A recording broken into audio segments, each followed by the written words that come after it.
بسم اللہ الرحمن الرحیم۔ السلام علیکم۔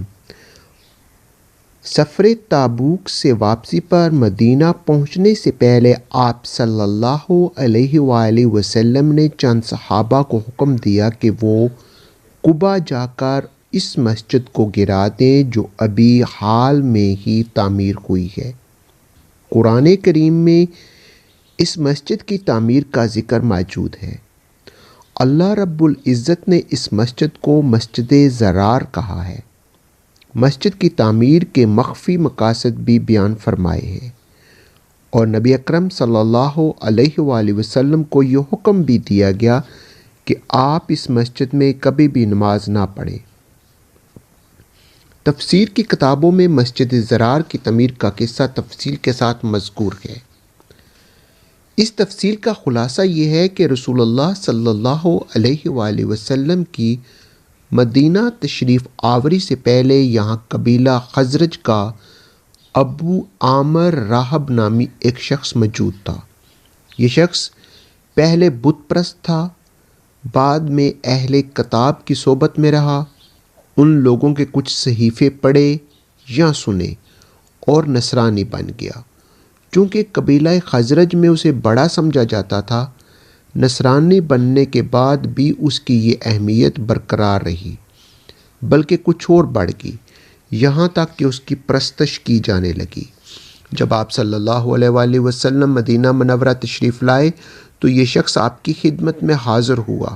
اس نے کچھ سوالات کیے، آپ نے جوابات مرحمت فرمائے، مگر اس سے تشفی نہیں ہوئی۔ یہ بدبخت یہ کہہ کر مجلس سے اٹھا، ہم میں سے جو شخص جھوٹا ہے وہ مردود ہو کر مرے، اور اس کی موت حالت مسافرت میں عزیز و اقارب سے دور رہ کر واقع ہو۔ اس نے یہ بھی کہا کہ میں آپ کی مخالفت کرتا رہوں گا اور ہمیشہ آپ کے دشمنوں کی مدد کروں گا۔ اللہ تعالیٰ نے اسلام کو سربلندی عطا کی۔ بدر کی جنگ ہوئی، مسلمان فاتح بن کر مدینہ واپس۔ ابو عامر راہب کے سینے پر سانپ لوٹنے لگے۔ وہ مدینہ سے بھاگ کر مکہ پہنچا تاکہ مشرکین مکہ کو آپ سے جنگ پر آمادہ کر سکے، ان کے حوصلے بڑھائے اور بدر کی شکست سے اس کو مایوس نہ ہونے دی۔ وہ تمام عرب قبائل میں پھرا، لوگوں سے ملا، اس نے انہیں ہم نوا بنایا اور انہیں مسلمانوں کے خلاف برسر پیکار رہنے پر آمادہ کیا۔ غزوہ حنین تک تمام غزوات میں اس نے دشمنوں کے ساتھ مل کر مسلمانوں کے خلاف جنگ بھی لڑی۔ ایک موقع پر اس نے دونوں طرف کی صفوں کے درمیان کئی گڑھے کھود رکھے تھے، ان میں سے ایک میں رسول اللہ صلی اللہ علیہ وسلم گر پڑے۔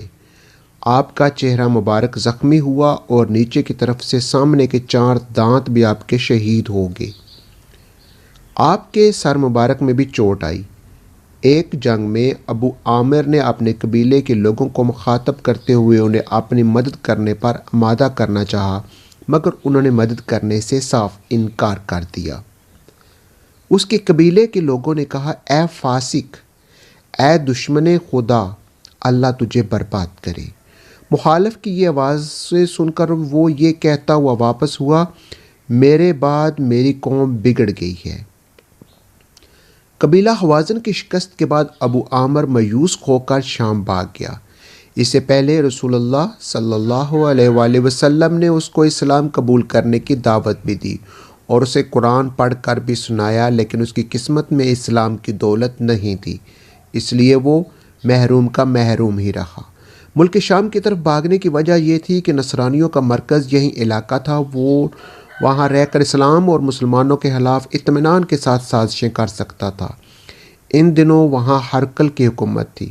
اس کے پاس پہنچ کر اس نے رسول اللہ صلی اللہ علیہ وآلہ وسلم کے خلاف مدد مانگی۔ اس نے وعدہ کر لیا اور اس امید پہ اس کے ہاں ٹھہر گیا کہ ہرقل اس کی مدد کرے گا اور مسلمانوں کے خلاف لڑنے کے لیے کوئی لشکر اس کے ساتھ کر دے گا یا خود وہ لشکر کی قیادت کرے گا۔ ہرقل کے ملک میں قیام کے دوران اس نے مدینہ میں اپنے ہم خیال لوگوں کو لکھا کہ ہرقل کی قیادت میں وہ ایک بڑا لشکر لے کر آ رہا ہے، تم لوگ لڑنے کے لیے تیار رہو، میں محمد صلی اللہ علیہ وسلم کے ساتھ ایسی جنگ لڑوں گا کہ ان کو پسپا ہونا پڑے گا اور انہیں اپنی سابقہ حالت پر لوٹنا ہوگا۔ اس نے منافقین مدینہ کو لکھ کر بھیجا وہ ایک ایسی عمارت تعمیر کرے جو فی الوقت میرے قاصدوں کے لیے اور بعد میں میرے لیے پناہ گاہ کا کام دے۔ یہ عمارت تمہاری اجتماعیت کے لیے بھی ضروری ہے، اس میں جمع ہو کر تم میرے احکام کے مطابق منصوبہ سازی بھی کر سکو گے اور اس میں تم آئندہ ہونے والی جنگ کے ہتھیار وغیرہ بھی چھپا کر رکھ سکو گے۔ ابو عامر نے اپنے خطوطوں میں اپنے ساتھیوں کو یہ بھی مشورہ دیا کہ تم یہ عمارت بناؤ اور یہ ظاہر کرو ہم ایک مسجد بنا رہے ہیں، تاکہ مسلمانوں کو کسی طرح کا کوئی شبہ نہ ہو۔ جو جگہ اس مسجد کے لیے تجویز کی گئی اس کے تھوڑے فاصلے پر مسجد قباء موجود تھی۔ یہ اسلام کی اولین مسجد ہے جس کی تعمیر میں رسول اللہ صلی اللہ علیہ وسلم نے یہ بنفس نفیس حصہ لیا۔ ہجرت کے بعد چند روز کے قیام کے دوران اہل قباء کے لیے یہ مسجد تعمیر ہوئی تھی۔ منافقین نے اپنے سرگنا کے حکم کے مطابق کہ مناسب جگہ تلاش کر کے عمارت بنائی۔ جب یہ عمارت جس کو انہوں نے مسجد مشہور کیا تھا بن کر تیار ہوگی تو ان کا ایک وفد رسول اللہ صلی اللہ علیہ وسلم کی خدمت میں حاضر ہوا اور عرض کیا، یا رسول اللہ، ہم نے ایک مسجد بنائی ہے قباء میں۔ جو مسجد آپ نے تعمیر کی تھی وہ بہت سے لوگوں کے لیے دور ہے، خاص طور پر بوڑھوں اور بیماروں کے لیے اس مسجد تک پہنچنا دشوار ہوتا ہے۔ ویسے بھی وہ مسجد زیادہ وسیع اور کشادہ نہیں ہے۔ قباء کی آبادی کے لحاظ سے وہ مسجد اب تنگ پڑ گئی ہے، اس لیے ہم نے ایک دوسری مسجد بنائی ہے، وہ بڑی بھی ہے اور علاقے کے بوڑھے اور بیمار حضرات آسانی کے ساتھ اس مسجد میں آ کر نماز ادا کر سکتے ہیں۔ ہم اس درخواست کے ساتھ آپ کی خدمت میں حاضر ہوئے ہیں کہ آپ تشریف لا کر ایک نماز پڑھا دیں تاکہ اس میں برکت ہو جائے۔ یہ جاننے کے بعد آپ صلی اللہ علیہ وسلم نے ارشاد فرمایا، اس وقت تو ہمیں تبوک کا سفر درپیش ہے، واپسی پر ہم انشاءاللہ مسجد میں نماز پڑھیں گے۔ تبوک سے واپسی پر آپ نے مدینہ سے پہلے ایک جگہ پڑاؤ ڈالا۔ یہاں سے مدینہ منورہ کا فاصلہ 1 دن کا یا آدھے دن کا تھا۔ اسی دوران آپ کی خدمت میں حضرت جبرائیل علیہ السلام تشریف لائے اور آپ کو مسجد زرار کے متعلق باخبر کیا۔ اس موقع پر یہ 2 آیتیں نازل ہوئیں جن کا ترجمہ کچھ اس طرح سے ہے، اور کچھ وہ لوگ ہیں جنہوں نے ایک مسجد اس کام کے لیے بنائی کہ مسلمانوں کو نقصان پہنچائیں اور کافرانہ باتیں کریں اور مومنوں میں پھوٹ ڈالیں اور اس شخص کو ایک اڈا فراہم کریں جس کے پہلے سے اللہ اور اس کے رسول کے ساتھ جنگ ہے، اور یہ قسمیں ضرور کھائیں گے کہ بلائی کے سوا ہماری کوئی اور نیت نہیں، لیکن اللہ اس بات کی گواہی دیتا ہے وہ قطعی جھوٹے ہیں۔ اے پیغمبر، تم اس نام نہاد مسجد میں کبھی نماز کے لیے کھڑے مت ہونا، البتہ وہ مسجد جس کی بنیاد پہلے دن سے تقوی پر رکھی گئی ہے، وہ اس بات کی زیادہ حقدار ہے کہ تم اس میں کھڑے ہوں۔ اس میں ایسے لوگ ہیں جو پاک صاف ہونے کو پسند کرتے ہیں اور اللہ پاک صاف لوگوں کو پسند کرتا ہے۔ سورہ توبہ میں ہے۔ پہلی آیت میں مسجد بنانے کے 3 مقاصد بیان کیے گئے۔ پہلا مقصد ضرار یعنی مسلمانوں کو نقصان پہنچانا، ضرر اسی کے ہم معنی ہے۔ بعض اہل لغت نے دونوں میں کچھ فرق بھی کیا کہ ضرر اس نقصان کو کہتے ہیں جس میں نقصان پہنچانے والے کا اپنا فائدہ ہو، اور ضرار ایسے نقصان کو کہتے ہیں جس میں نقصان پہنچانے والے کا اپنا کوئی فائدہ نہ ہو۔ دوسرا مقصد اس آیت میں یہ بیان کیا گیا ہے، وہ لوگ اس مسجد کی تعمیر سے یہ چاہتے ہیں کہ مسلمانوں میں تفریق پیدا ہو جائے، وہ 2 ٹکڑوں میں بٹ جائیں اور مسجد قباء کے نمازی گھٹ جائیں۔ ان کے اس مقصد پر تقریباً تفریق پیدا ہو جائے۔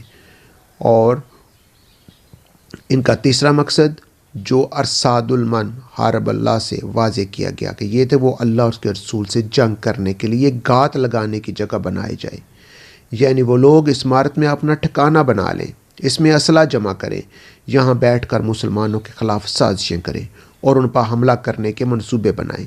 دوسری آیت میں آپ کو حکم دیا کہ آپ اس مسجد میں کبھی نہ جائیں، نہ ٹھہریں، نہ نماز پڑھیں، بلکہ پہلے دن جو مسجد تقویٰ کی بنیاد پر قائم کی گئی ہے، مسجد قباء، اس میں جائیں، ٹھہریں اور نماز پڑھیں۔ تفسیر ابن کثیر۔ اپنی دعاؤں میں یاد رکھیے گا۔ اللہ حافظ۔